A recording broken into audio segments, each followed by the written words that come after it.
घर के अंदर नहीं लेकर आएंगे, बाहर बैठकर ही उसे भोजन करवाते हैं। शिक्षा देना मुश्किल है, भोजन देना मैं आज के समय मानती हूँ आसान है, हर कोई करवा सकता है, लेकिन एक छाया देना वो सबसे कठिन कार्य है। तो ज्यादा नहीं, थोड़ा बहुत जितना आपकी कमाते हैं या दिन भर में जितना आप लेकर आते हैं, तो थोड़ा बहुत हिस्सा जरूर कहीं ना कहीं अपने माध्यम से जरूर दीजिए। और ये मत मान कर दीजिए कि पता नहीं मिलेगा या नहीं मिलेगा। आधे तो ऐसे ही देते हैं।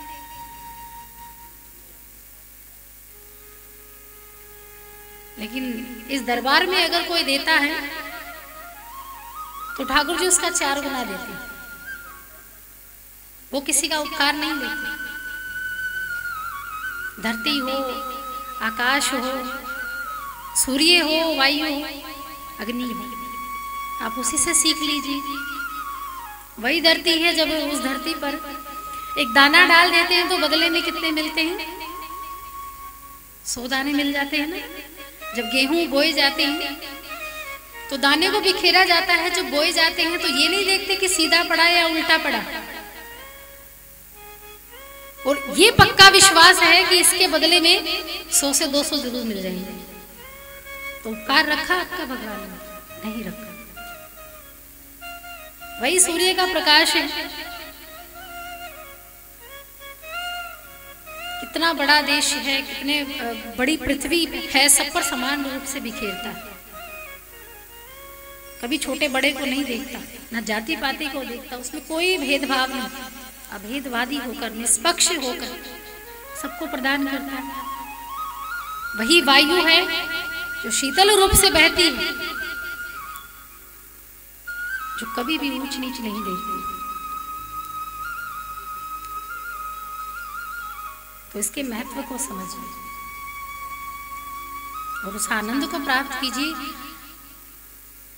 जो आपकी इंद्रियां हैं, 5 इंद्रियां हैं, जो हमेशा से आपको नचाती रहती हैं अपने वश में रखकर, क्योंकि आपकी लगाम उनके हाथ में है। आंखें वही देखना पसंद करेंगी जो वो आपको दिखाएंगे। शिमला की वादियों को देखकर आओ, बड़ा आनंद आता है। ऊंचे ऊंचे पहाड़ों को देखकर आओ, बड़ा आनंद आता है। लेकिन जब बाकी बिहारी जी के दर्शन करने जाते हैं, या कभी कहते हैं कि तीर्थों पर चलो, तीर्थों के दर्शन करने चल पड़ते हैं, प्रयागराज जी चलेंगे या गया जी चलेंगे या फिर बाकी बिहारी के दर्शन करने चलो, तो बच्चे तो आजकल के ये कह देते कि हमें तीर्थों पर घूमने का शौक नहीं है। ये हमारा काम नहीं है कि कहाँ भगवान के दर्शन करने जाओ, ये तुम्हारा काम है, तुम तीर्थों पर घूम कर आओ। अभी हमारी उम्र तीर्थों पर जाने की नहीं है, क्योंकि वो उस आनंद को पहचानते नहीं। सबके जीवन में आनंद की अलग अलग परिभाषा है। बच्चे के लिए अलग है, यौवनावस्था में अलग है, वृद्धावस्था में अलग है। सत्यचित्त आनंद, ये 3 स्वरूप भगवान के सच्चिदानंद रूप आए। विश्वोधिपत्यादि हेतु, अर्थात ईश्वर करते क्या है? इस ब्रह्मांड पर 3 देवी देवता हैं, ब्रह्मा, विष्णु और महेश, और उनके ऊपर है भगवान श्रीमन नारायण। और भगवान श्रीमन नारायण के निमित्त भगवान श्री हरि विष्णु के ही 24 अवतार हुए हैं नारायण के, जिसमें 2 पूर्ण अवतार हैं, भगवान श्री राम और भगवान श्री कृष्ण।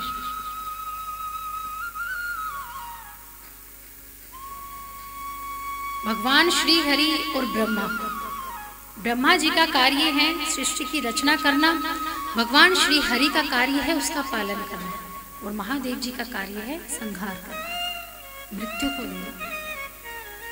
जब ब्रह्मा जी ने सृष्टि की रचना की थी, तब उन्होंने सबसे पहले 10 ऋषियों की रचना कर दी, लेकिन उन्होंने गृहस्थ जीवन को नहीं अपनाया, त्याग दिया, छोड़ दिया। कहा कि महाराज पिताजी आप हमें अपनी सेवा दे दीजिए, हम आपकी सेवा कर लेंगे, लेकिन विवाह नहीं करेंगे। तो ब्रह्मा जी की प्रकृति से ही महादेव जी का प्राकट्य हुआ था। और कल महाशिवरात्रि का व्रत है, कल के दिन ही महादेव जी प्रकट हुए थे ब्रह्मा जी की आंखों से, और रोते हुए प्रकट हुए थे महादेव जी, इसलिए उनको रुद्र कहा जाता है। और रुद्र का दूसरा ही रूप है जिसमें नष्ट करने की क्षमता हो, जिसमें क्रोध हो। हर देवी देवता का एक उग्र रूप भी है और एक शांति पूर्वक रूप भी है। ऐसे ही महादेव जी को वैसे तो आशुतोष कहा जाता है, संतुष्ट कहा जाता है, जल्दी प्रसन्न होने वाले कहा जाता है, लेकिन दूसरा ही एक रूप है उनका रौद्र रूप। महाकाल उज्जैन में आपने सुना होगा, उज्जैन में महाकाल जी हैं, वो उनका रौद्र रूप है। लेकिन जब महादेव जी से कहा गया कि अब आप सृष्टि की रचना करिए, अब जैसे वो हैं तो वैसे ही सृष्टि की रचना भी करेंगे, तो उन्होंने भूत पिशाच डांकनी शांकनी बना दी।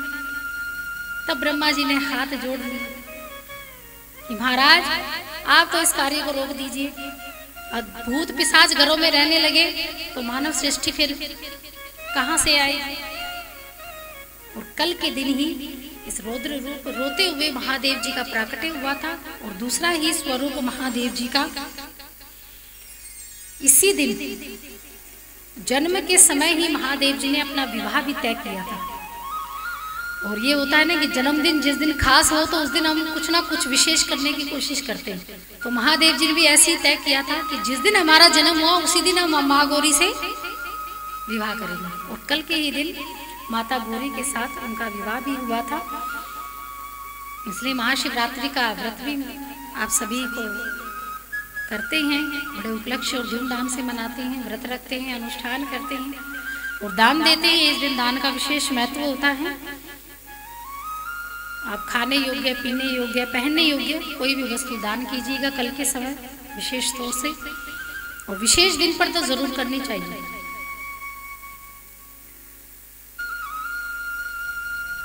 मृत्यु सौंपी गई थी महादेव जी। जब महादेव जी ने सृष्टि का जब जन्म नहीं कर पाए तो ब्रह्मा जी ने कहा कि जन्म नहीं तुम किसी को दे पाए तो ऐसा करो, तो मृत्यु का कार्य संभालो। जो भी यहाँ पर कर्म करेगा और अंत समय में जब जाएगा उस महाकाल की नगरी पर जाएगा, यमराज के पास जाएगा, तो उसके लेखा जोखा जो होगा तो उसका परिणाम भी आपके पास होगा। तो महादेव जी को मृत्यु का कार्य सौंपा गया था, इसलिए उनको संहार करता कहा गया है। और जिसने जन्म लिया है उसकी मृत्यु तय है। जो मैन्युफैक्चर हुआ है वो एक्सपायर भी होना तय है। तो वैसे ही हमने जन्म लिया है और मृत्यु हमारी किसके हाथ में है? महादेव जी के। इसलिए कहते हैं ना कि एक मंत्र है, त्र्यंबकम यजामहे सुगंधिम पुष्टिवर्धनम उर्वारुकमय वंदनाय मृत्युर्मोक्षिर मामृतम। ये मंत्र है आपको अकाल मृत्यु से छुटकारा देने का। अकाल मृत्यु जो आपको कि सर्प के काटने से हो जाए, बिच्छू के काटने से हो जाए, या रोड एक्सीडेंट पर हो जाए। कहते हैं कि दिन में 20 बार इस मंत्र का जाप कर लिया जाए, एक दिन में 20 बार, और जब तक आप जिए तब तक इस मंत्र का जाप करते रहिए और आपकी अकाल मृत्यु कभी नहीं होगी। किसी जीव के काटने से आपकी मृत्यु नहीं होगी, ये इस मंत्र का प्रभाव है। और मरना तो खैर कोई नहीं चाहता, कोई कितना भी दुखी हो, अगर वो कहेगी